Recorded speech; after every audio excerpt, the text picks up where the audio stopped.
Hello, Algebra 2. Good morning. Welcome back. Today, what we're going to do is we're going to put everything together from multiplicities, finding zeros, sketching them. And quite honestly, this is the last portion a bit for our polynomial sketches. Last time when I showed you guys how to go from graphs into equations, at this point, we should be able to make the connections from the graphs to the equations themselves, where the zeros are, how the end behavior is. From that, we can determine pretty much anything. Now today, this is like the final boss to everything that we've been talking about. We are going to find the zeros of the function, and not only that, but we're also going to sketch the graph as well.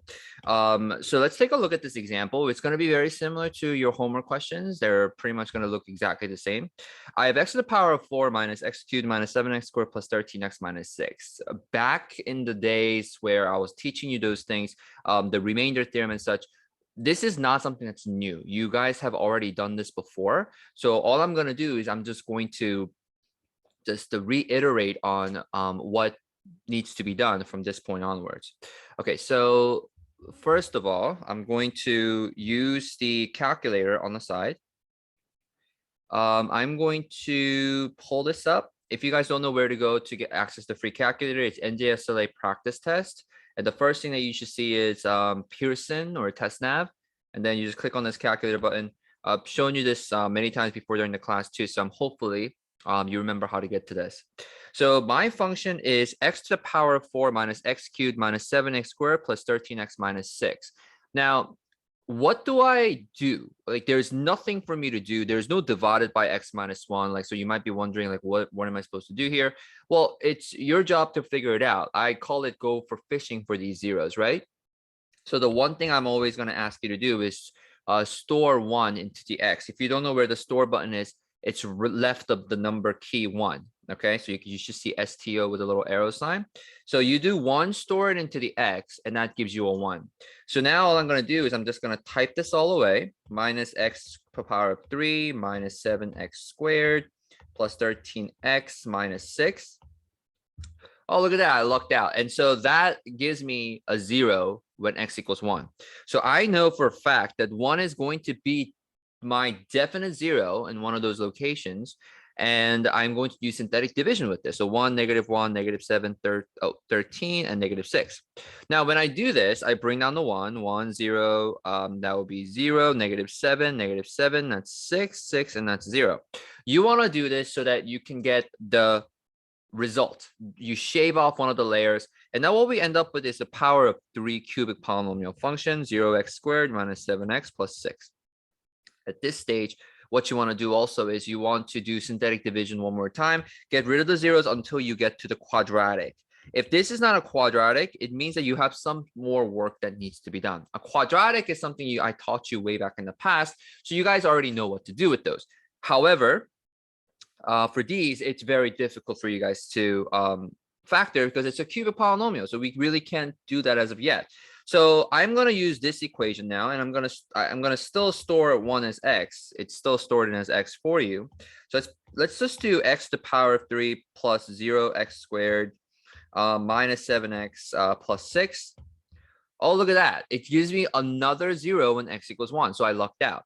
Now, you might be wondering, what do I do when I plug in 1 and 0 doesn't come out? Then you go to the -1 because it's another factor of this -6. Then you go to +2, -2, +3, -3, because these are all factors of 6. You always want to try the possible factors of 6 when you're doing these types of questions. All right, so anyways, I'll go over one of those examples later on, but I have basically found out that another synthetic division I can do with is 1. So I bring down the 1, 1, that's 1, 1, -6, -6, and that's 0. This, excuse me, that becomes a quadratic with x squared plus x minus 6. X squared, x, and minus 6, right? So now what you're going to do with these types of questions is that you're going to end up factoring this. So you have x plus 3 and then x minus 2. That part I'm going to skip entirely. You guys should already know how to factor that. So we have +3 minus 2. Now, putting it all together, it means that I have zeros at 4 locations because it's to the power of 4. Oh, sorry, my PowerPoint just got frozen. Hopefully it just kind of works out. All right, I'm gonna stop sharing the screen and then just kind of share with you guys one more time.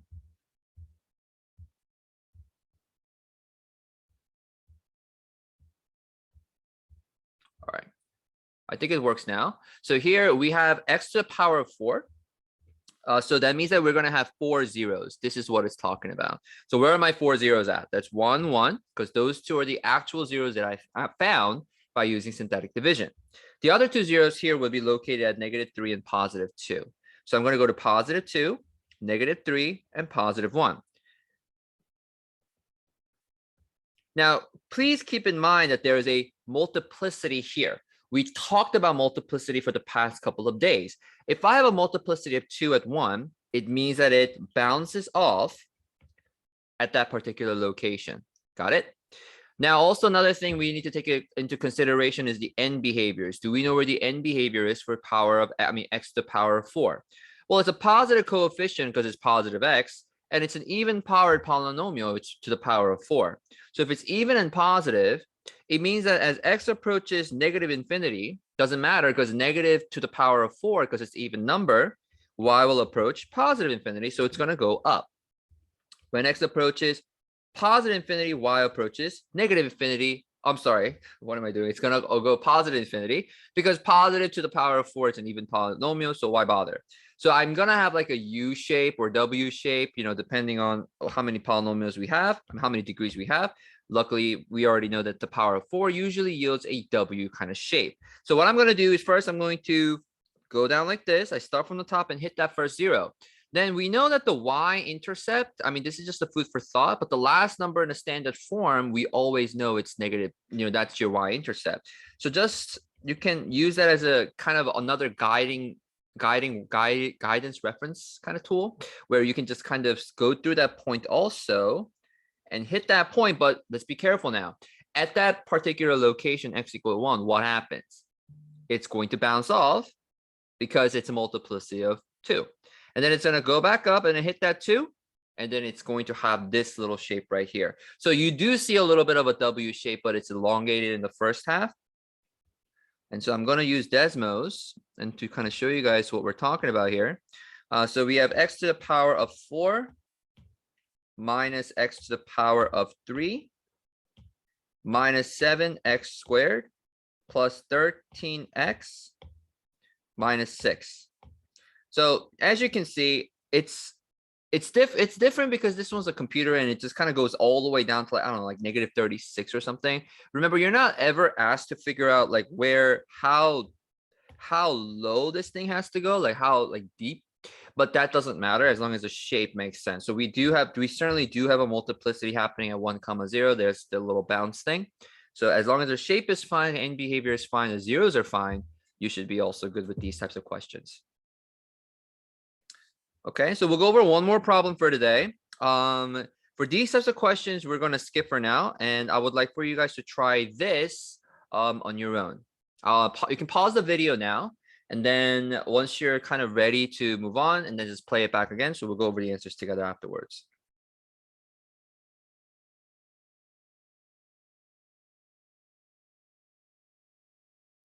All right, guys, so I'm going to just prep up my synthetic division here. So I have this. And then so now I'm going to go to my calculator, because the first thing that you guys need to do for these types of questions is go to your calculator. And then I am going to store 1 into the x again. And then I'm going to type in my equation, 2x to the power of 4 minus 3x cubed plus 3x squared plus 7x plus 3. And when I do that, I get 8. So what does this mean? X equals 1 is no good. It's not going to be one of my factors because I don't get a remainder of 0. I get a remainder of 8. That's a remainder, by the way. So let's try plugging in -1 for x. And then I'm just going to scroll up and copy and paste that. Ooh, look at that. I get a 0 when I plug in x equals -1 instead. So I'm going to use -1 here. Bring down the -2, 2, -1, 1, 4, -4, 3, -3, 0. Okay, great. So I found one of my zeros at -1. My job is not complete though, because I need to use now -2x cubed. How do I know it's cubed? Well, I shave off one of the layers from the power of 4. So now it's cubed. Minus x squared, because that's this coefficient, plus 4x plus 3. Ooh, look at that. Now I use x equals -1. So I will just show it to you guys again. I store -1 as x. And then I type in this equation and voila, I have a remainder of another one that gives me a 0 down here. So I'm going to use -1 one more time. -2, 2, 1, -1, 3, -3, and that's 0. So the final product that I'm going to get is -2x squared plus x plus 3. All right, so very similar to the last question where definitely there is a multiplicity involved. And how do I factor that? Well, you can kind of use the AC method, or I'm going to show you all the steps that's involved with it. Remember, A times C is -6. So you got to ask yourself, what two numbers multiplies to -6 but asks to give you +1? It will be +3 and -2. So I can do -2x squared minus 2x plus 3x plus 3. Essentially, I'm separating that x into 2.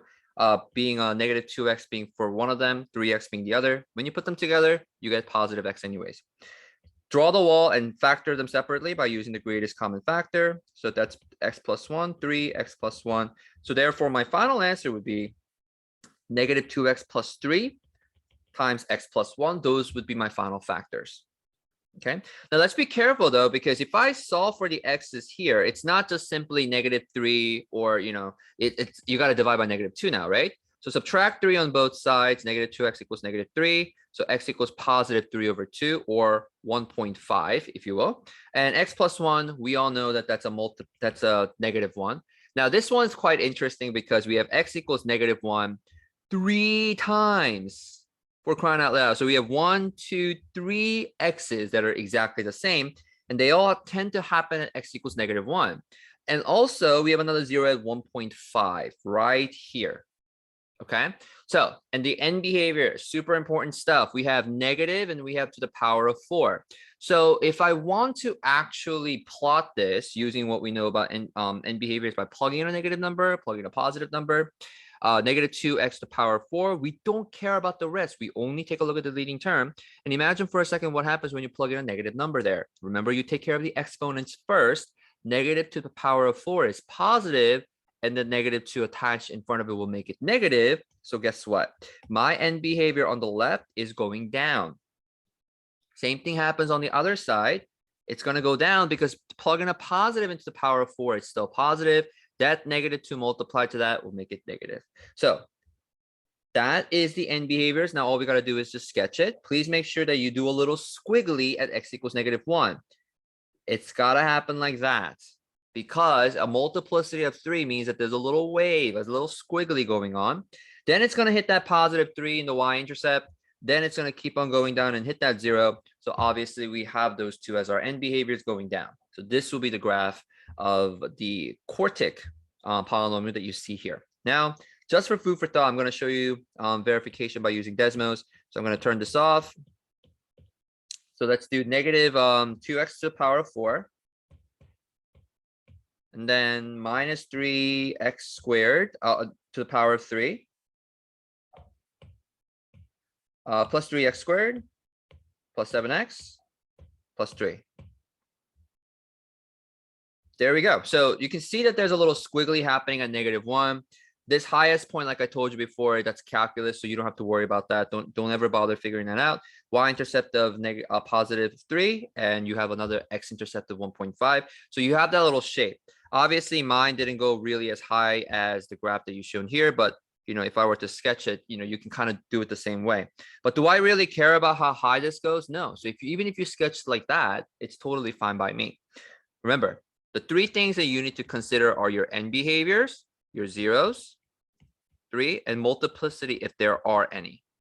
So as long as those 3 are intact, you should be able to get full credit every time. All right, so I hope this video helps in you getting grasping the concept and understanding of how to sketch polynomial functions. Hope this video helped, and I'll see you guys tomorrow.